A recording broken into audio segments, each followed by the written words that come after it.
You're live. Okay, we're going to call to order the You're Board live, of Mike. Zoning Appeals. It's Tuesday, May the 26th. Thank you, Les. Am I still muted? Okay, we're going to call to order the Board of Zoning Appeals, Tuesday, May 26th, 2020. It's at 7 o'clock.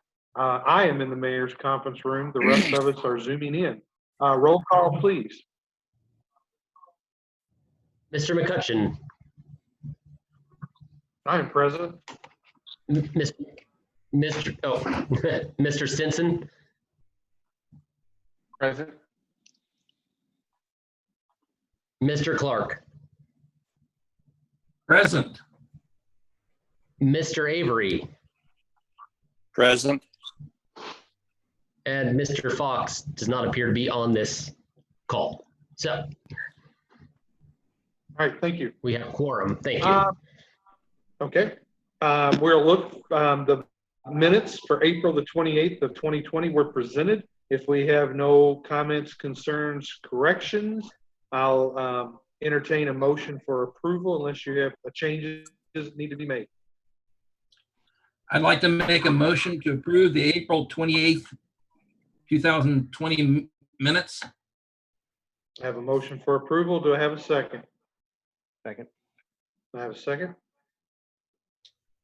Roll call, please. Mr. Avery. Aye. Mr. Clark. Aye. Mr. Stinson. Aye. Mr. McCutcheon. Aye. Motion carries. Okay, we're gonna, for the approval for tonight, there is a change to the docket. PC-20-14 and PC-20-26 have been tabled, so we will not take any motions or deal with those. And at this point in time, Mr. Merkley, I believe we have two participants with us tonight that will need the oath. Yes, if you would, raise your right hand, at which time I will administer the oath for anyone who's going to be presenting or testifying tonight. Do you affirm under the penalties of perjury that your testimony will be truthful to the best of your knowledge and belief? Yes. And if you would, when you come forward, please acknowledge on the record that you did accept the oath. Thank you. We're going to start out with Charles and Deanna Alford filed a development standards variance application for a property at 3920 Charleston Pike. The property is zoned R1, which is residential. The proposed request is for an accessory structure in excess of the development standards. The docket number is BZA-20-25. Do we have representation? Deanna Alford here. Okay. Feel free to tell us what you're going to do. We just want to put up an above ground swimming pool. We've already put up a fence so that it's behind a fence. You know, reading the guidelines, it's not near the road anywhere, so it doesn't block anything. Just need permission from the board to do so. Yes, I just need permission to put up a pool.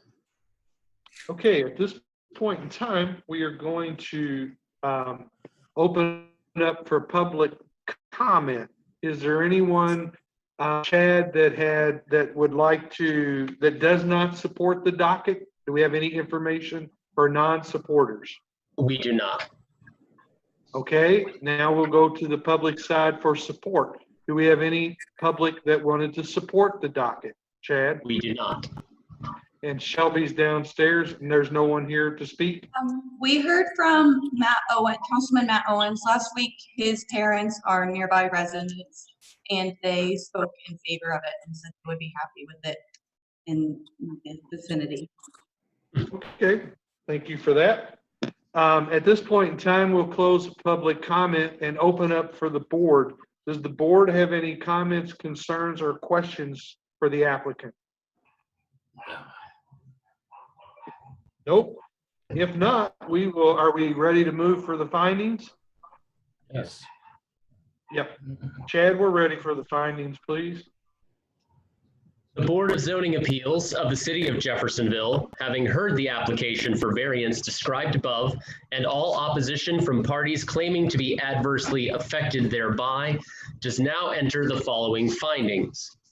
1, the variance of the development standards will not be injurious to the public health, safety, moral, and general welfare of the community. Mr. McCutcheon, I agree. Mr. Avery, I agree. Mr. Stinson, I agree. Mr. Clark. I agree. 2, the use and value of the area adjacent to the property included in the variance will not be affected in a substantially adverse manner. Mr. Clark, Agree. Mr. Stinson, Agree. Mr. Avery, Agree. Mr. McCutcheon. Agree. 3, the strict application of the terms of the zoning ordinance will result in a practical difficulty. This situation shall not be self-imposed nor be based on a perceived reduction of or restriction of economic gain. Mr. Avery, Agree. Mr. Stinson, Agree. Mr. Clark, Agree. Mr. McCutcheon. Agree. Based on the findings described above, the board does now approve this application, so ordered this 26th day of May 2020. Thank you. Let the record state that Mr. Fox has entered the meeting. Thank you, Okay. Chad. All right, we're gonna move on. Chase Murphy with Murphy Homes has filed a development standards variance application for a property at 120 Fairview Avenue. The property is zoned M1, which is residential. The proposed development is a 5-lot subdivision. The docket number is BZA-20-27. Do we have representation? Yes, I'm Chase Murphy. Mr. Murphy, feel free to explain to us a little bit, like you did to the last board, of what your intent is to do down here on Fairview. Can you say that again? You froze up on me. Sorry. Oh, I'm sorry. Could you explain for us what your intentions are on Fairview? Yes, sir. So basically, there's a pre-platted 7-lot parcel there. We're wanting to make it into 5 lots so that we can make the lots a little larger. And we're actually going to do a down zoning. It's currently zoned multifamily, and we just want to build 5 single-family residences there on those lots. Okay. And you got favorable recommendation at the last board meeting, is that correct? That is correct. Okay. At this point in time, we will open up for public comment. If there's anyone who supports the project. Chad, do we have any comments from supporters? We do not. Okay, we'll close that and open up for those who are not in favor of the project. Do we have any of those? We spoke with James Bennett from 201 Fairview Avenue. He had some issues with drainage on the property and also some concerns about traffic and such. We referred him to engineering, as that this board does not necessarily address drainage issues in this capacity.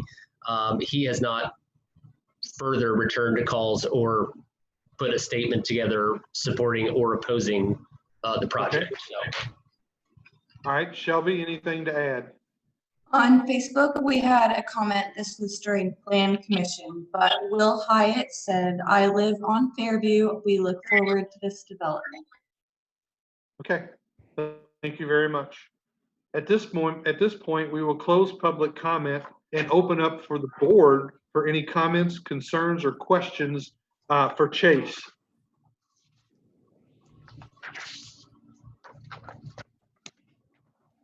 And if we don't have any, we can move to findings if the board is comfortable for that. We're ready to move to findings. Sounds good. The Board of Zoning Appeals of the City of Jeffersonville, having heard the application for variance described above and all opposition from parties claiming to be adversely affected thereby, does now enter the following findings. 1, the variance of the development standard will not be injurious to the public health, safety, moral, and general welfare of the community. Mr. Fox, Agree. Mr. Stinson, Agree. Mr. Clark, Agree. Mr. McCutcheon, Agree. Mr. Avery. Agree. 2, the use and value of the area adjacent to the property included in the variance will not be affected in a substantially adverse manner. Mr. Clark, Agree. Mr. McCutcheon, Agree. Mr. Avery, Agree. Mr. Fox, Agree. Mr. Stinson. Agree. 3, the strict application of the terms of the zoning ordinance will result in a practical difficulty. This situation shall not be self-imposed nor be based on a perceived reduction of or restriction of economic gain.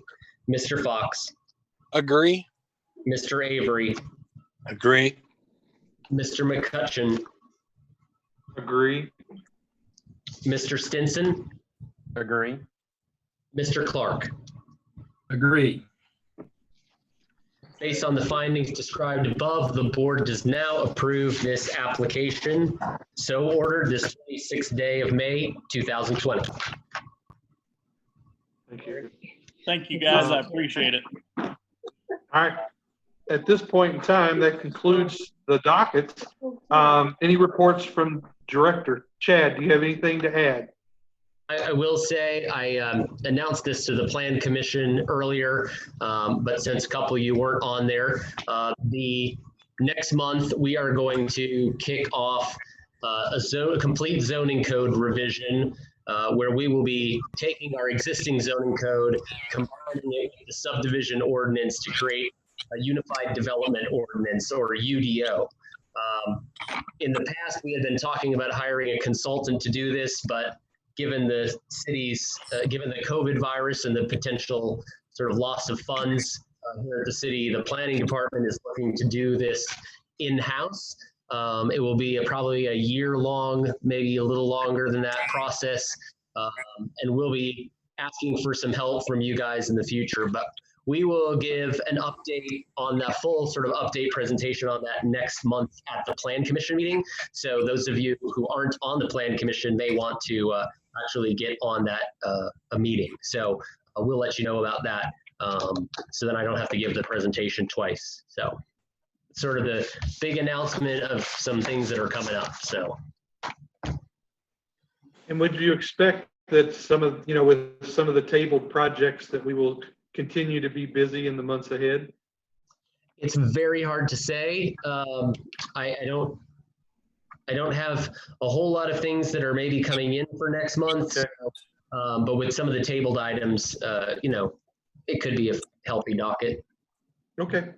We shall see how the whole virus plays out with, the development community and funding new projects and all of that. So it's still hard to tell. Sounds good. Chad? Go ahead, Dirk. Who had a question?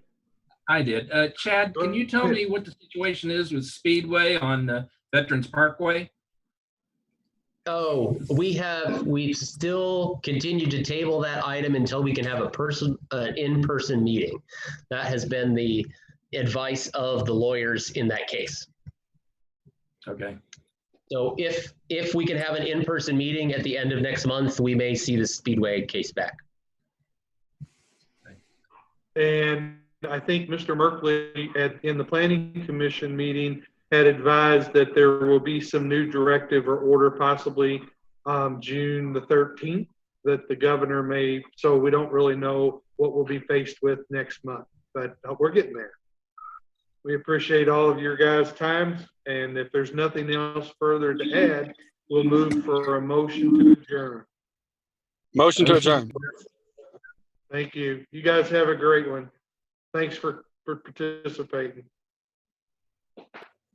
We'll see you.